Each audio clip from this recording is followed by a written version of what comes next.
Hello नमस्कार जी। तो कैसे हो आप? सब अच्छे होंगे, स्वस्थ होंगे। मैं भी अच्छी हूँ और स्वस्थ हूँ आपकी दया से, भगवान की कृपा से। तो चलिए, कल मैंने आपको बताया था पंजी नंबर 5 ठीक जो है ग्रेबेट। तो अगर आपको अच्छी लगी है, समझ में आई, तो प्लीज़ कमेंट बॉक्स में बताया कीजिए। अगर कुछ समझ नहीं आता है तो प्लीज़ वो भी बताया कीजिए। तो चलिए, आज हम शुरू करते हैं पंजी नंबर 6 टीकाकरण। तो पंजी नंबर 6 शुरू में हम क्या करेंगे, जो हमारा पेज है उस कॉर्नर पे लिखा हुआ है स्थाई और अस्थाई। देखिए, अगर आपका स्थाई है, आपकी सर्वे से रिलेटेड है, तो आप स्थाई करेंगे। अगर आपकी सर्वे में बट्टे बट्टे जो बट्टा होता है उस पे आए हुए हैं या अलग हैं, तो अगर वो आए हुए हैं तो आप यहाँ पे लिखोगे अस्थाई। लेकिन यहाँ पर उसकी एंट्री नहीं होगी। 2-3 जो हैं या रजिस्टर के लास्ट में आप उसकी एंट्री कर सकते हैं और उस पर टिक लगाएंगे अस्थाई। तो चलिए, फर्स्ट कॉलम पे हम आते हैं। अब क्रमांक नंबर देखिए, आपको दिख रहा होगा।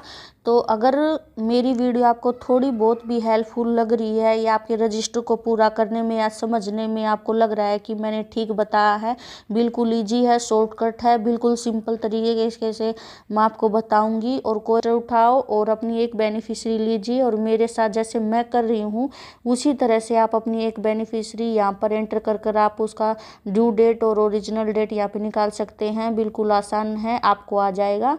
तो चलिए, हम शुरू करते हैं पंजी नंबर 6 टीकाकरण रिकॉर्ड। तो देखिए, यहाँ पे क्रमांक नंबर यहाँ पर हमारा चलता है 01, 02, 03, 04।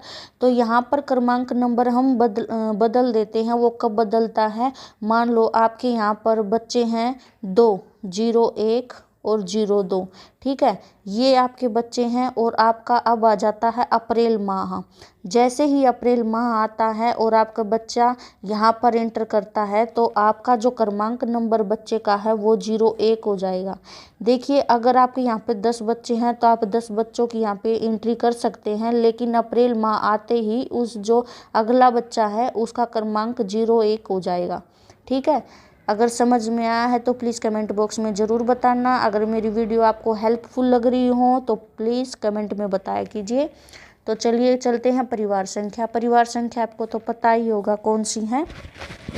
परिवार संख्या हम वे लिखेंगे जब हमने सर्वे की है रजिस्टर में, और सर्वे रजिस्टर में हम जो है वो बेनिफिशरी कौन से पेज नंबर पर हैं। वो मान लीजिए, अगर परिवार संख्या है यहाँ पर मेरी 06, हम 06 लगा लेंगे। फिर आगे चलते हैं, बोल रहा है परिवार में क्रम संख्या। देखिए, क्रम संख्या परिवार में हमें ये लिखनी है। परिवार संख्या तो हमारी पेज नंबर हो गया 06। अगर उस बेनिफिशरी का मान लो नंबर आता है 03, यानी 06 पेज नंबर पर वो 03 क्रमांक नंबर पर आती है, तो वो हम 03 यहाँ पे लिखेंगे। देखिए, फिर यहाँ पे लिखना है शिशु का नाम। हम शिशु का नाम यहाँ पर लिख देंगे, प्लस उसके माता पिता का नाम और प्लस मोबाइल नंबर यहाँ पर नीचे, ठीक है। इतना तो आ गया होगा, बिल्कुल ईजी है। आगे देखिए, लिंग बता रखा है बालक या बालिका। जो बालक और लड़की है तो बालिका, यहाँ पे हम लिख देंगे। फिर है जन्मतिथि। यहाँ पे हम लिखेंगे, मान लीजिए कि आज ही की डेट में, मान लीजिए आज है 23/4/2022। 23/4/2022 का आपका बर्थ है बच्चे का। और इस पंजी में शिशु का नाम दर्ज करने की तिथि। देखिए, नाम दर्ज करने की तिथि कौन सी आती है? नाम दर्ज करने की तिथि वो आती है जैसे 23/4/2022 को बच्चा हो गया और हमें पता चल गया कि बेनिफिशरी का जो प्रसव हो चुका है और बच्चा मतलब आ चुका है मतलब बच्चे का बर्थ हो चुका है, तो वो हम यहाँ पे लिखेंगे।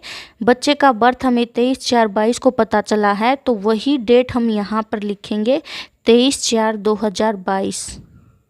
देखिए, अगर मान लो ये बच्चा 20 को होता, ठीक है, 20 को होता और ये जो है जो हमारी प्रेग्नेंट बहन है ये कहीं गई हुई है और हमें पता नहीं है कि ये बच्चा मतलब डिलीवरी नहीं हुई है। अगर हमें पता चलता है 23 को कि 20 को उसकी डिलीवरी हो चुकी है, तो हम यहाँ पर वही डेट लिखेंगे जो हमें पता चला है, ठीक है।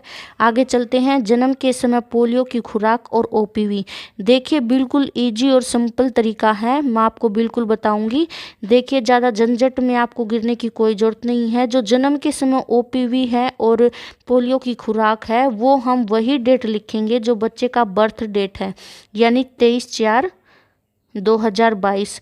ये हम क्यों लिखेंगे, क्योंकि अधिकांश जो डिलीवरी है वो हॉस्पिटलाइज ही होती हैं, और हॉस्पिटल में है ना OPV और जो है BCG का टीकाकरण है वो साथ ही साथ दे देते हैं।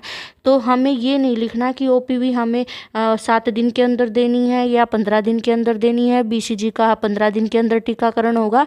तो इसी में OPV, पोलियो प्लस BCG और प्लस में शिशु की नाम दर्ज करने की तिथि, हम इन तीनों कॉलम में वही डेट लिखेंगे जो बच्चे की बर्थ डेट है, यानी 23/4/2022। आपको बिल्कुल इजी और सिंपल मैं तरीका आपको बता रही हूँ। प्लीज़ आप मेरी वीडियो को देखिए और आगे देखिए। हमें ये कर दिया है क्योंकि जो बच्चे की डिलीवरी होती है तो वो अधिकांश हॉस्पिटल में होती है, और हॉस्पिटल में सभी को BCG और OPV की खुराक प्लस BCG साथ में ही देते हैं। कभी कभी होता है कि BCG नहीं लग पाता बच्चे को, तो या तो बच्चे की तबीयत खराब होती है या कुछ और होता है तो नहीं दे पाते। तो कोई मतलब दिक्कत की बात नहीं है, अगर हम यहाँ पर बर्थ डेट लिखते हैं वही अच्छा रहेगा। और जब आपके कैंप में टीकाकरण होता है BCG का, वही जो डेट है आप यहाँ पे लिख सकते हैं। आगे चलिए देखते हैं। DPT फर्स्ट DPT लग रहा है हिब्बी, यानी पहले था अब नहीं है, अब चल रहा है पेंटा। तो देखिए यहाँ पर हम लिखेंगे पेंटा फर्स्ट, पेंटा सेकंड, पेंटा थर्ड। तो पेंटा फर्स्ट में कौन सी डेट आएगी, देखिए पेंटा फर्स्ट लगता है 1.5 माह पर, यानी जो बच्चा हमारा 23/4/2022 को हुआ है तो 23/5/2022 को वो 1 माह का हो गया, प्लस में हम इसमें 15 दिन और प्लस कर देंगे, यानी 8/6/2022। 8/6/2022 को हमारा बच्चा 1.5 माह का होगा। मान लीजिए आपका कैंप है माह के फर्स्ट कैंप में लगता है, मान लीजिए आपका कैंप लग गया 6 तारीख को और ये बच्चा हुआ है 8 तारीख को, 1.5 माह का, तो ये बच्चा जो पेंटा फर्स्ट है वो नहीं लगेगा, क्योंकि जो बच्चा है 8 तारीख को 1.5 माह का होगा, 6 को नहीं, तो हम इसको छोड़ देंगे। मान लीजिए 8/6 को आपका बच्चा 1.5 माह का हुआ है और 8 ही के दिन आपका जो कैंप लग रहा है तो वो हम यहाँ पे एंट्री कर देंगे। तो हम यहाँ पे लिख देंगे प्लस में उसकी जो वास्तविक तिथि है वो वही तभी लिखी जाएगी जब आपको बच्चे को टीकाकरण होता है, ठीक है। और एक कन्फ्यूजन और होता है कि 1.5 माह का नहीं होता तो आगे की डेट हम कैसे लिखे। देखिए, अगर बच्चा 8/6/2022 को 1.5 माह का हो गया और आपका जो टीकाकरण है, जैसे कि मैंने पहले बताया था कि 6 को आपको टीकाकरण लग गया, तो ये डेट हम नहीं लिखेंगे, क्योंकि जो हमारा टीकाकरण कैंप है वो माह के फर्स्ट में आता है, तो ये माह हम छोड़ देंगे, अगला माह लेंगे। मान लीजिए अगला माह है जुलाई के 5/7/2022 को लग रहा है कैंप हमारा, जो फर्स्ट बुधवार है वो सेकंड मंथ में, तो वही डेट हम यहाँ पे लिखेंगे। चाहे इनमें पूरा जैसे 1.5 माह है लेकिन गैप पूरा 2 माह का हो जाएगा तो भी कोई दिक्कत नहीं, हमने वही कैंप की डेट लिखनी है जो हमें दी गई है, जो हमारे सेंटर के लिए अवेलेबल है, जो हमारे सेंटर को बताई गई है कि आपका इस मंथ में और इस माह के में या इस बुधवार को या सेकंड है या थर्ड है या फर्स्ट है, जो ये टीकाकरण कैंप है यही आपको लगेगा। वही कैंप की डेट हमने इधर लिखनी है, चाहे 2 महीने ही क्यों ना हो जाए, लेकिन जो वास्तविक डेट है वो हम यहाँ पे नीचे लिखेंगे। कभी कभार होता है कि मान लीजिए 5/7 को हमारा जो कैंप है यहाँ पे नहीं लग पाया, हमें जो निर्धारित डेट है वो 5/7 की हमें यहाँ निकली है, लेकिन कभी कभी क्या होता है कि बेनिफिशरी हमारे कैंप में टीकाकरण नहीं करवाती। मान लीजिए 6 को इसका टीकाकरण कैंप था मेरा और 8 को बच्चे का जो 1.5 माह का हुआ है, तो मैंने इसको नहीं, मैंने जो 5 जुलाई का यहाँ पे कैंप की जो निर्धारित तिथि थी वो लिखी थी, लेकिन जो बेनिफिशरी थी उसने क्या किया कि वो दूसरे जो आंगनवाड़ी सेंटर हैं, जब सेकेंड कैंप लगता है टीकाकरण का, वो वहाँ पर जाकर अपना टीकाकरण करवाया ही।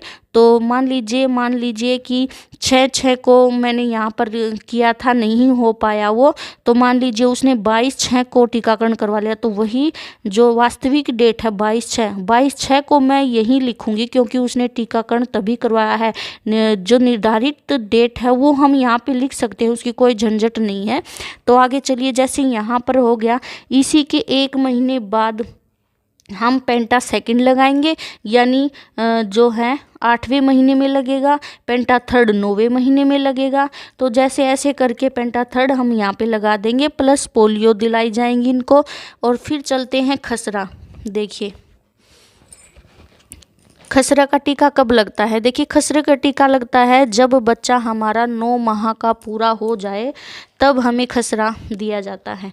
देखिए अगर 23/4 को हमारा बच्चा हुआ है, यानी 23/4 को अगर हमारा बच्चा पैदा हुआ है, तो हम महीने काउंट करेंगे कि 4 के बाद आता है 5, 6, 7, 8, 9, 10, 11, 12, 1, यानी जो जनवरी माह है, जनवरी माह कौन सा, हम डेट कौन सी लेंगे, 23 तारीख।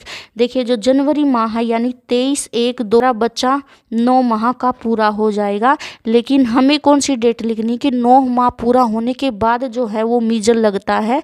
तो मीजल कब लगाएंगे हम, 23 को तो हमारा 9 माह का हो गया, लेकिन जो हमारा टीकाकरण कैंप था वो तो चला गया। तो हम क्या करेंगे, फरवरी के फर्स्ट जो बुधवार आता है, मान लो 5 आ गया, तो उसी में हम उसको टीकाकरण देंगे। तो यहाँ पर निर्धारित तिथि हम लिखेंगे 5/2/2023। ठीक है, उसके साथ हम क्या देंगे, विटामिन ए की खुराक, जो बच्चों को आँखों के लिए बहुत ज़रूरी है, आँखों की रोशनी बढ़ाती है। ठीक है, उसके बाद हम क्या करेंगे, डीपीटी बूस्टर। देखिए डीपीटी बूस्टर का क्या है कि जो एएनएम है, आशा वर्कर हैं, बच्चे का डीपीटी बूस्टर चढ़ाती हैं वे 16 माह पर।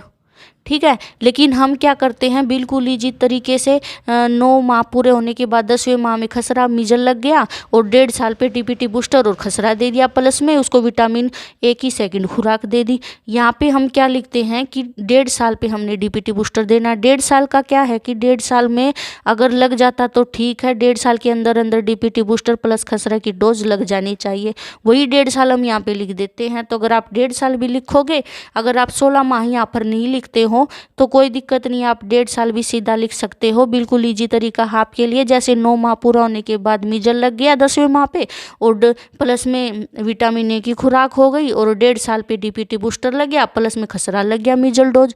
देखिए बिल्कुल ईजी है। आगे चलिए, जय यहाँ पे लिखा है 1 वर्ष की आयु पूर्ण होने पर तिथि। देखिए 1 वर्ष यानी 23/4/2022 को बच्चा हो गया, तो हम यहाँ पे क्या लिखेंगे, 23/4/2023, वो डेट हम यहाँ पे लिख देंगे कि बच्चा 1 साल का हो गया। अगर उसको पूर्ण टीकाकरण हुआ, यानी उसने यहाँ पर मीजल सेकंड तक पूरी डोज लगवा ली है, तो यहाँ पर हम लिखेंगे यस, हाँ लगवा ली है। अगर नहीं लिखी है तो नहीं लिख देंगे। तो क्या आपको मेरी वीडियो पसंद आई, मैंने पूरा रजिस्टर आपको समझाया। क्या आपको मेरी वीडियो थोड़ी बहुत भी हेल्पफुल लगी हो तो प्लीज़ मेरे चैनल को सब्सक्राइब कीजिए, वीडियो को लाइक कीजिए। अगर इसमें से कुछ आपको पूछना है या कुछ समझ नहीं आया तो प्लीज़ आप कमेंट बॉक्स में लिख सकते हैं, मैं आपको बताऊंगी। तो इसी के साथ मैं वीडियो का एंड करती हूँ। सभी को धन्यवाद और राधे कृष्णा, जय सिया राम।